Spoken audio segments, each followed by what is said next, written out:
안녕하세요 여러분. 제 이름 백승권입니다. 저는 노무현 대통령 때 청와대에서 행정관을 지냈고요. 거기서 대통령 메시지 또 대통령 보고서를 승진을 했습니다. 청와대 나오고 나서 이제 우연한 기회에 이 글쓰기 강의를 시작했고요. 지금은 1년에 한 200회 정도 강의를 하는 우리나라의 이제 유수의 대기업들 또 공공기관에서 강의를 하는 이제 그런 사람으로 이렇게 좀 바뀌었습니다. 우리 부모님들 다 고민이 많으시죠, 그죠? 우리 아이가 어떻게 하면은 말을 잘하게 할까? 어떻게 하면 글을 잘 쓰게 할까? 정말 다양한 방향으로 이렇게 노력들을 하시고 계시는데요. 항상 거기에 이제 이 큰 걸림돌이 있죠, 그죠? 무엇일까요? 바로 스마트폰입니다. 아마도 스마트폰과 싸워서 이긴 부모님은 세상에 없을 겁니다. 왜냐하면 어른들도 이 스마트폰을 이기기 어려운데 의지력이 약한 아이들은 뭐 더할 나위가 없겠죠, 그죠? 저는 그런데 우리 부모님들께 스마트폰과 싸우지 말고 스마트폰과 함께 어떻게 아이들이 책을 잘 읽고 또 말을 잘하고 글을 잘 쓸 수 있는가, 바로 이제 그런 방법들을 이 강의를 통해서 여러분들한테 말씀을 드리려고 합니다. 크게 이제 저의 강의 내용은 세 가지로 나눠지는데요. 첫 번째는 이제 어떻게 하면 책을 잘 읽을 수 있을까? 그다음에 두 번째는 어떻게 하면 또 말을 잘할 수 있을까? 그리고 마지막으로 이제 어떻게 하면 글을 잘 쓸 수 있을까? 이 세 가지에 대해서 하나하나 이제 제 경험과 노하우를 말씀드리려고 합니다. 저는 이제 두 딸을 이렇게 키웠거든요. 그 두 딸과 함께 이제 다양한 방식으로 읽기, 쓰기, 말하기에 어떤 그런 여러 가지 시도를 해봤습니다. 거기서 성공도 해봤고 또 실패도 해봤고 그 모든 경험들을 이제 아울러서 이 책을 썼고요. 아마 여러분들한테도 이제 이런 경험들이 전해질 거라고 생각합니다. 자, 첫 번째 이제 이 말하기부터 한번 이야기를 하는데요. 그 전에 이제 제가 여러분들한테 말하기 글쓰기라고 하는 게 도대체 이 현대 사회, 지금 이 사회에서 어떤 의미가 있을까를 한번 예를 하나 들어서 설명을 드려보려고 합니다. 제가 몇 년 전에 이제 현대자동차 남양연구소라고 있습니다. 거기 현대자동차에 이제 연구원들이 모여 있는 아주 대규모 연구소인데 거기에 이제 글쓰기 강의를 하러 갔어요. 그랬더니 이제 거기 다 자동차와 관련된 여러 이렇게 형태의 이제 연구를 하시는 분들이 제 강의를 들었는데요. 제가 담당자한테 물어봤습니다. 이 사람들은 연구 논문을 쓰는 것도 아니고 되게 어떤 실용적인 어떤 기술들을 접목시키려고 이렇게 연구를 하는 건데 왜 글쓰기를 배우느냐 이렇게 얘기했더니 이 글쓰기를 이렇게 배우는 것이 그 회사 사장님의 방침이랍니다.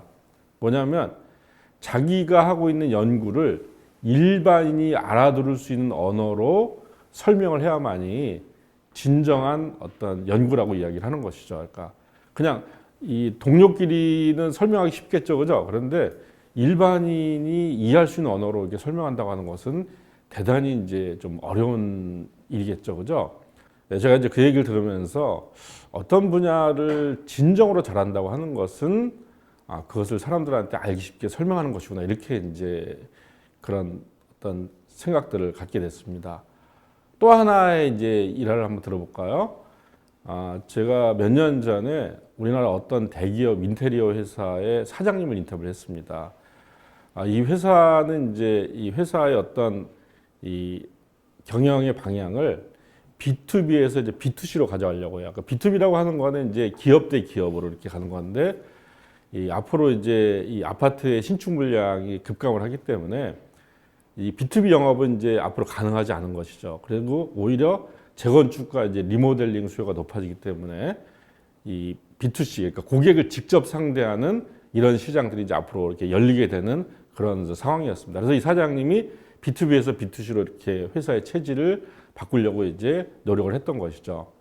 그 사장님이 이제 이 일선 매장에서 어떻게 고객을 상대하고 있는지 알고 싶어서 미스터리 쇼퍼로, 그러니까 이 회사의 대표라고 하는 것을 이제 그 신분을 공개하지 않고 이제 고객으로 가장해서 가서 상담을 받다고 합니다.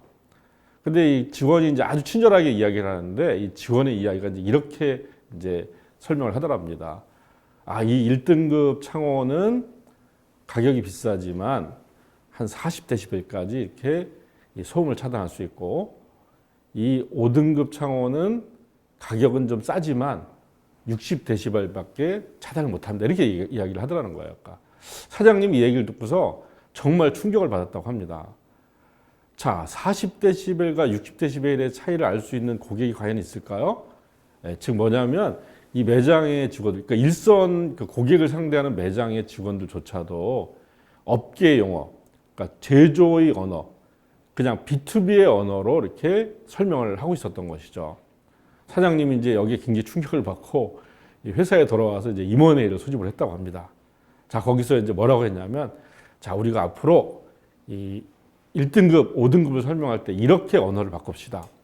1등급은 가격은 비싸지만 조용한 도서관 느낌이 나고 5등급은 가격은 싸지만 시끄러운 카페 느낌이 납니다. 이렇게 이제 이 언어를 바꾸기로 했다고 해요. 자, 한 대기업, 정말 거대한 기업의 경영을 혁신하는 것이 결국 뭐냐면 언어를 바꾸는 일입니다. 언어를 바꿔야 생각이 바뀌고 그래야 또 행동이 바뀌는 거겠죠. 이렇게 이제 오늘날의 우리 사회는 과거에는 이제 작가나 뭐 저널리스트가 아니라고 한다면 그렇게 글쓰기 말하기에 대해서 그렇게 고민하지 않아도 됐어요.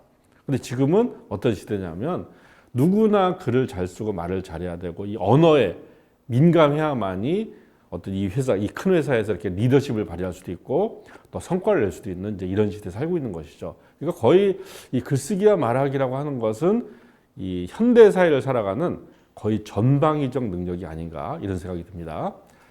우리 학부모님들은 이제 아이들이 그 좋은 대학을 들어가고 또 좋은 직장, 남들이 부러워하는 좋은 직장에 들어가길 원하죠, 그죠? 자, 그래서 이 아이들한테 뭐 정말 사교육도 많이 시키고 뭐 책도 많이 읽히고 다양한 경험도 이렇게 하게 합니다. 그러나 안타깝게도 이렇게 이 부모님들이 이 많은 노력을 하는 것은 이 아이가 인생을 살아가는데 첫 자물쇠를 여는 열쇠를 갖는 것밖에 안 됩니다. 예. 이 첫 자물쇠를 열고 인생이 쭉 이어지면 얼마나 좋겠어요. 그러나 그렇지가 않죠, 그죠? 대략 우리가 한 30년을 일한다고 했을 때 보통 한 5번 내지 6번의 직장을 옮기게 된다고 합니다. 그리고 이제 아이는 직장 생활만 하는 게 아니죠, 그죠? 연애를 해서 이제 결혼도 해야 되고 또 이제 아이도 키워야 되고 또 다양한 어떤 커뮤니티에서 이제 활동을 하겠죠, 그죠? 그게 다 이제 자물쇠들입니다. 그러니까 인생에 수없이 많은 자물쇠들이 아이 앞에 놓여 있는데 우리는 정말 노력을 해서 첫 자물쇠를 열 수 있는 열쇠 정도밖에 마련하고 있지 못한 거죠. 자, 학부모님들. 그런데 여기서 이 모든 열쇠, 모든 자물쇠를 열 수 있는 열쇠가 있습니다. 우리가 모든 자물쇠를 여는 열쇠를 뭐라고 하죠? 마스터키라고 하죠, 그죠? 우리말로는 곁쇠라고 합니다. 이 바로 마스터키는 뭐냐면 바로 읽기, 쓰기, 말하기라는 거죠. 읽기, 쓰기, 말하기를 잘한다고 한다면 아이가 설사 조금 다른 분야에서 새로운 기회를 얻는다고 하더라도 그 일을 아주 능숙하게 해낼 수가 있습니다. 자, 우리 부모님들.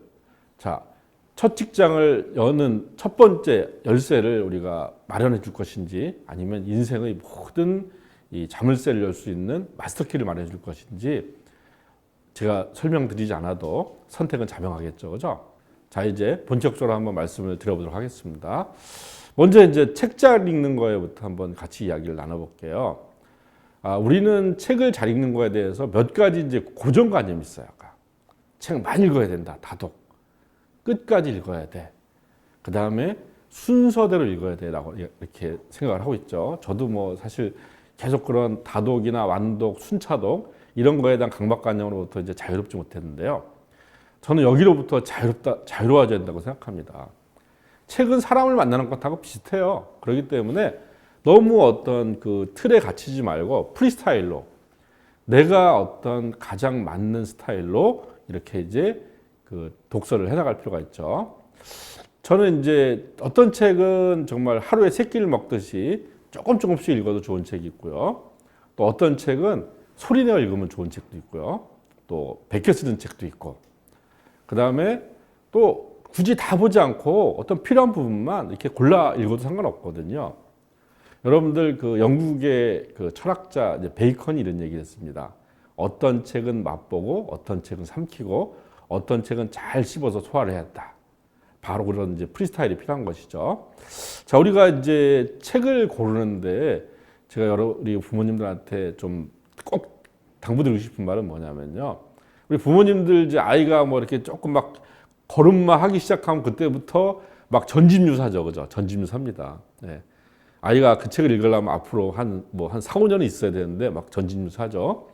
또 우리나라 학부모님들이 좋아하는 게 뭐냐면은 서울대생의 뭐 필독서 이렇게 무슨 어느 기관에서 제시하는 이런 책들입니다. 자, 저는 일단 전집류는 이거는 이제 아이들이 일단 전집류를 보면요 어떤 엄청난 부담감을 느낄 수밖에 없어요. 일단 아이가 좋아하고 관심 있는 책부터 우리가 접어 들어갈 필요가 있습니다. 그거는 이제 제가 아이랑 이렇게 이제 우리가 만다라트라고 하는 그런 격자무늬 방법이 있는데 그런 걸 활용해서 아이의 관심사, 이를테면 아이가 공룡을 좋아한다. 그럼 이제 공룡으로부터 키워드를 막 파생을 시키는 겁니다. 그래서 아이가 이렇게 좋아하는 키워드들을 확보하고 그 키워드를 우리가 이 온라인 서점 같은 데 검색하면 다 나오잖아요. 그죠? 그렇게 해서 아이가 관심 있는 분야부터 접근하도록 해줄 필요가 있어요. 아이들이 책을 읽는 것보다 게임을 왜 더 좋아하는지 아세요? 자, 책이나 드라마나 영화는 어떤 하나의 스토리 라인이 이렇게 정해져 있습니다. 아이는 거기를 따라갈 수밖에 없어요. 아이들 이런 거 싫어합니다. 게임은 어떨까요? 게임은 선택할 수가 있어요. 이야기를 내가 여기서 이걸 선택할지 저걸 선택할지 할 수가 있죠. 훨씬 더 주도적인 거예요.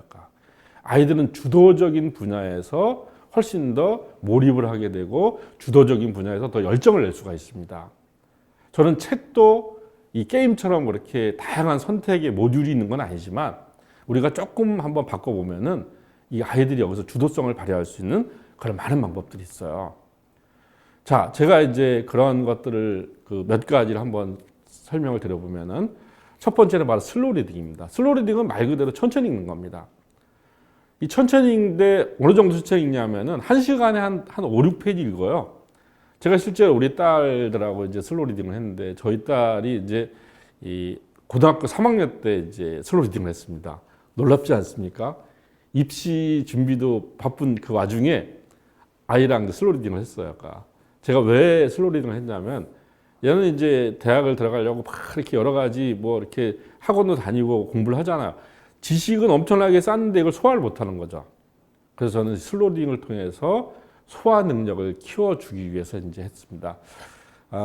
저는 이제 딸하고 이 호프자런이라고 하는 그 미국의 이 여성 그 과학자가 쓴 랩걸이라고 하는 책 갖고 했어요. 서로 한 페이지씩 읽습니다. 네. 그 다음에 예를 들면은 거기 호프자런이 그 미국의 미네소타 지방에 살고 있고 그 다음에 그 집안은 대대로 도축업에 종사를 해요. 그러면 이제 우리가 한번 검색을 해보는 겁니다. 미네소타 검색하면 뭐가 나올까요? 예, 미네소타는 특히 노르웨이, 스웨덴, 핀란드, 덴마크 이렇게 북유럽의 이민자가 많이 살아요. 이 북유럽에 한 200년 전에 대기근이 와서 그 사람들이 이제 집단으로 이 미네소타로 이주를 한 겁니다. 영국이나 그 다음에 독일, 이탈리아 이렇게 이 초기 이민자들은 미국에서 살기 좋은 땅에 살고 있습니다. 근데 뒤늦게 이제 이민한 사람들은 이 정말 살기 척박한 이 미네소타가 1년에 농사를 지을 수 있는 그 기간이 한 5개월밖에 안 된답니다. 계속 추운 거죠. 이렇게 거의 버려진 땅으로 이제 올 수밖에 없었고 여기서 농사를 잘 지을 수 없으니까 결국 뭘 하겠어요?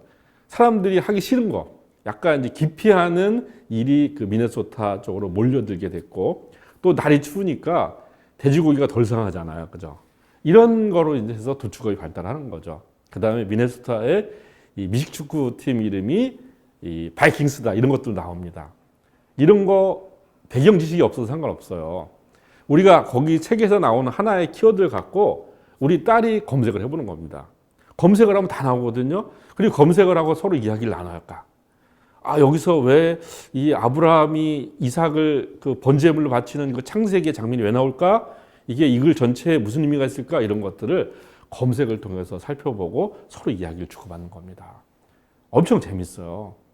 아이가 그러니까 그 전에 이렇게 뭔가 의무감으로 독서를 하던 것과는 전혀 다르게 뭔가 자기가 이 책에 직접적으로 참여하는 이런 것들을 이렇게 보여줍니다. 저는 우리 학부모님들이 아이들과 한번 해봤으면 좋겠어요. 뭐 로알드 달의 소설들 뭐 이런 것들 다 가능합니다. 네. 거기서 뭐 한 가지만 이렇게 키워드가 있으면 그걸 갖고 아이들한테 찾아보라고 하는 겁니다. 이거는 또 어떤 의미가 있냐면 아이들은 이제 이 아이들에게 스마트폰은 선악과 같은 거죠. 그죠? 늘 스마트폰 한다고 이제 부모님한테 꾸중을 들으니까 늘 죄책감을 갖고 있어요. 근데 또 하고 싶어요. 그렇죠? 근데 이제 스마트폰이 이렇게 SNS나 뭐 유튜브나 웹툰이나 이것만 보는 것이 아니라 이렇게 독서를 하는데 또 활용될 수 있구나. 이런 걸 경험해 줄 필요가 있습니다. 그렇게 해서 아이들이 스마트폰을 선용 잘 쓸 수 있도록 그렇게 유도하는데도 이 슬로우 리딩은 굉장히 이제 아주 좋은 그런 독서 방법이라고 생각해요. 자, 또 하나 이제 제가 권하고 싶은 것은 바로 요약하기입니다. 이 책이라고 하는 것, 그 다음에 글이라고 하는 것은 그냥 내용을 막 이렇게 흩뿌려 놓은 게 아니에요. 그건 하나의 어떤 구조물, 건축물 것 같습니다. 아이들이 요약을 통해서 그런 구조 건축물을 발견하게 해줄 필요가 있습니다. 처음에는 책으로 하면 좀 어려워요. 그러니까 짧은 글이 있어요. 뭐 예를 들면 에세이, 아이들이 읽는 에세이나 또 쉬운 신문 칼럼이나 이런 걸 갖고 해봅니다. 그러면 이제 각자 서로 관심사가 다르기 때문에 요약이 틀려져요. 그런데 상관없습니다. 정답을 추가할 필요가 없어요. 너는 이걸 이렇게 봤구나. 나는 이것이 이렇게 중요하다고 생각하는데 서로 이제 어떤 다름을 확인하면서 더 이 텍스트를 더 풍부하게 이해할 수가 있고요. 그리고 이게 시간이 지나다 보면은 점점 이제 어떤 하나의 지점으로 이렇게 수렴이 됩니다. 이런 요약을 통해서 아이들이 어떤 글의 구조를 알 필요가 있는 것이죠. 이것이 이제 의미 있는 것은 뭐냐면요. 우리가 책을 통해서 얻는 것들이 뭐가 있을까요? 대체로 이제 지식, 경험, 통찰 이런 것들을 얻게 됩니다. 근데 여러분들 이 지식, 경험, 통찰보다 더 중요한 게 있어요.